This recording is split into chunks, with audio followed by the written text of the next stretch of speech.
Pelajaran kelas 4 susah ya. Ah, gak juga. Kalau setiap hari belajar pasti bisa. Kamu sih enak, pintar. Aku biarpun sering belajar tetap saja nggak bisa. Makanya kamu suka nyontek ya, Cep. Enak saja. Kecuali kepepet. Tuh kan, ngaku juga. Encep tukang nyontek, Encep tukang nyontek, Encep Kan nggak tukang selalu, nyontek, Encep tukang nyontek, Encep tukang nyontek, Encep tukang nyontek. Sudah, jangan berisik. Bagaimana aku bisa belajar kalau begini? Ah?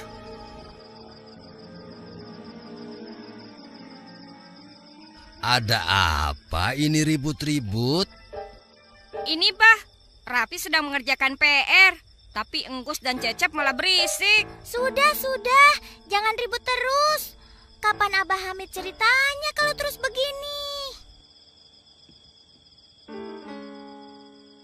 Nah, sudah tenang kan? Berarti Abah bisa mulai bercerita nih. Kalian sudah siap? Siap, Bah. Siap, Bah. Baiklah anak-anak, Abah Hamid akan bercerita. Pada zaman dahulu kala, hiduplah seorang pemuda yang bernama Abdul Qadir Jailani. Dia seorang pemuda yang sangat soleh, yang kelak akan menjadi salah seorang ulama besar dan terkenal. Ayah ibunya adalah orang tua yang taat dalam beribadah, dan Abdul Qadir Jailani dididik dengan suasana keimanan yang sangat baik. Mengaji dan menghafal Al-Quran sudah ditanamkan sejak kecil. Hingga suatu ketika di usianya yang ke-18 tahun, dia pun membulatkan tekad dan meminta izin kepada ibunya.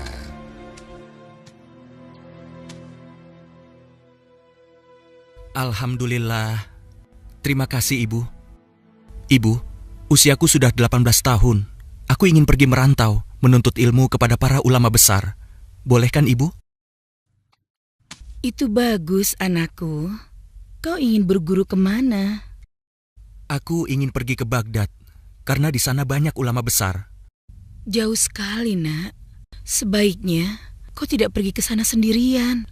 Ibu dengar banyak kawanan perampok di jalan menuju ke Baghdad. Oh ya? Sebaiknya kau pergi dengan rombongan kafilah dagang yang akan berangkat ke sana. Kebetulan besok ada rombongan yang akan berangkat. Kau bisa ikut dengan mereka. Alhamdulillah. Baiklah, Ibu. Kalau begitu, aku akan segera bersiap-siap. Terima kasih atas dukungan Ibu. Iya, nak. Sang ibu pun menyiapkan perbekalan untuk anak tercintanya. Khawatir akan adanya perampokan di perjalanan, sang ibu pun menyelipkan sejumlah dinar emas di dalam baju Abdul Qadir Jailani. Saat keberangkatan pun tiba. Nah, itu mereka. Bergabunglah bersama mereka. Baiklah, Ibu. Aku pergi dulu. Doakan agar aku selamat sampai tujuan. Tentu saja, nak. Ingat pesan ibu ya. Jadilah anak yang jujur dan senantiasa bersabar. Ini anakku, bawalah ini. Di dalamnya ada uang 40 dirham. Hati-hatilah. Terima kasih, Ibu. Iya, nak. Berangkatlah. Semoga kau selalu dalam lindungan Allah, nak. Demikianlah, Abdul Qadir pun pergi menuntut ilmu bersama rombongan kafilah dagang. Menyusuri padang pasir yang gersang, hingga sampai di suatu tempat.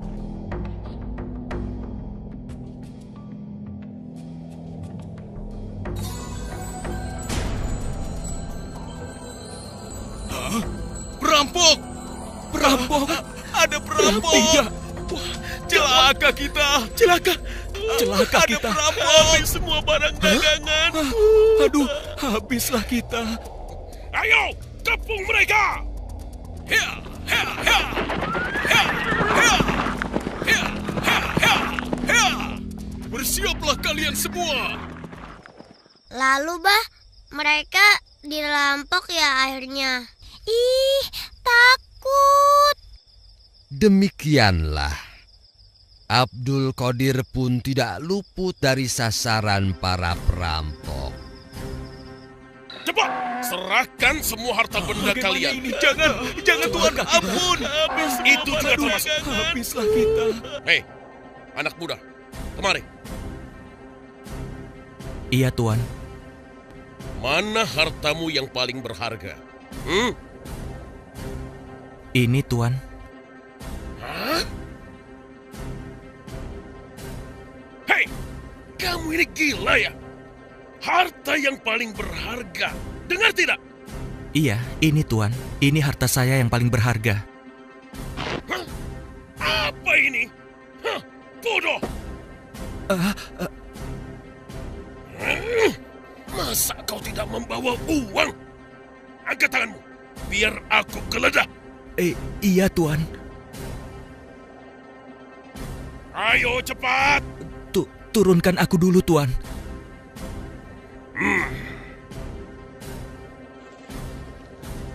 Benar-benar tidak memiliki apa-apa anak ini. Dasar kau tidak berguna.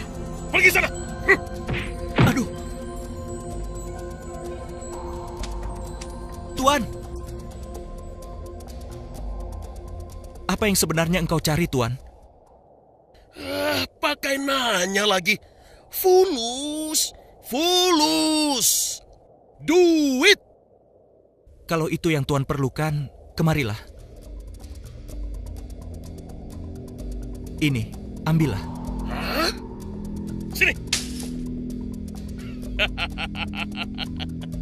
Anak pintar. Mengapa tidak dari tadi sih? Hah?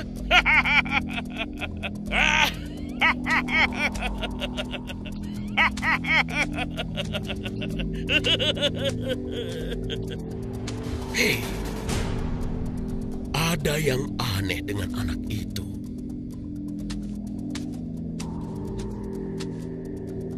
Anak muda, siapa namamu? Saya Abdul Qadir Jailani, Tuan. Kenapa kau ingin pergi ke Baghdad? Saya ingin belajar, Tuan, karena di sana banyak sekali ulama-ulama besar. Apa bekalmu untuk hidup di sana? Selain buku-buku ini, sudah tidak ada lagi, Tuan. Kalau tidak ada lagi, mengapa kau berikan padaku? Hah? Karena Tuan mencarinya, dan aku berpikir pasti Tuan memerlukannya. Hah? Selain itu, aku juga sudah berjanji pada ibuku untuk senantiasa jujur dalam kata-kata dan segala tindakanku. Hah? Lalu bagaimana kau bisa hidup sementara ku ambil semua? Sesungguhnya rizki itu di tangan Allah. Allah lah yang akan mengatur semuanya. Lalu bagaimana dengan harta yang aku dapat itu? Sesungguhnya, kita akan dimintai pertanggungjawaban dari harta yang kita peroleh. Bagaimana cara mendapatkannya dan untuk apa harta tersebut dibelanjakan? Allah memerintahkan kita mencari dan membelanjakan harta dengan cara yang halal dan benar, maka surga adalah balasannya. Sebaliknya, Allah melarang kita mencari dan membelanjakan harta dengan cara yang haram dan tercela, karena balasannya adalah siksa neraka. Hah? Apakah akan terus disiksa? Bila sepanjang hidup ia tak bertobat dan mati di dalam kejahatan, dia akan terus disiksa sampai lebur semua dosa-dosanya. Demikianlah yang Allah dan Rasul-Nya ajarkan. Oh, benarkah? Oh, kalau begitu, aku berdosa. dan dosaku banyak sekali. Apakah aku bisa diampuni? Oh, Sesungguhnya Allah Maha Pengampun lagi Maha Penyayang. Ia akan menerima taubat siapa saja yang ingin bertaubat kepadanya. Subhanallah. Begitulah sifat terpuji dan kebaikan Abdul Qadir Jailani mampu meluluhkan hati kepala perampok yang kejam itu. Sejak saat itu, sang kepala perampok bertaubat dan menjadi murid Abdul Qadir Jailani. Emir jadi terharu. Jadi kita harus selalu jujur dan senantiasa beramal soleh ya, Bah? Benar, Rafi. Dan semua itu harus dilandasi iman dan takwa kepada Allah. Bila demikian, pasti Allah akan melindungi dan memberkahi kita, menjaga kita dari mara bahaya, melindungi kita dari perbuatan dosa, dan mencukupkan keperluan kita.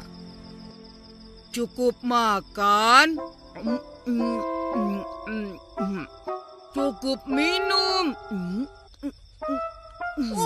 Dasar pikirannya makanan melulu.